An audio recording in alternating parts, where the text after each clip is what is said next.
От дълги години съм секретар на читалището в Дългидел и всичко, което е създадено тук, е създадено с много любов. С любов съм написала и история на село Дългидел, над която съм работила над 30 години. Повод да заснемеме тази етнографска сбирка е някои неща, които се случиха преди 2 дни.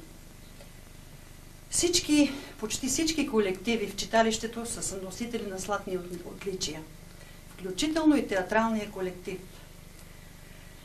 Имахме хубави декори, една част от тях дарение от драматичен театър град Монтана, но изглежда в читалището като че ли няма място за материалните ценности на този институт и някои институции решиха да ги демонтират, а това демонтиране си е цело счупване на всичко. Страшно много ме боли и от 2 дни очите ми непрекъснато са пълни със сълзи.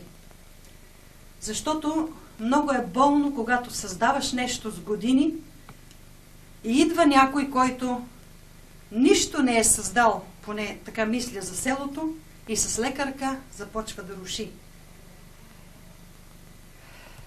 А читалището в Дългидел е с богати традиции. Само преди седмица ще проследя живота на читалището само за месец и половина. Само преди седмица ние направихме един голям детски празник под наслов "Кой е по-най-най".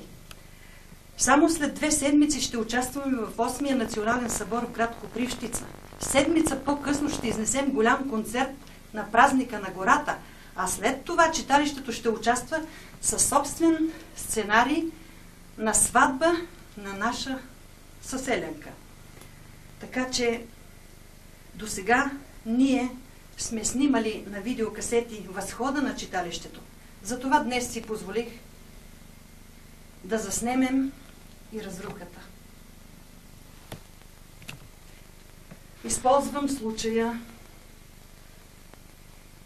да изкажа благодарност на нашите самодейци, които така самоотвержено до този момент са работили и са давали всичко от себе си. И мога да кажа, че всички в този момент преживяват дълбок трагизъм от случилото се.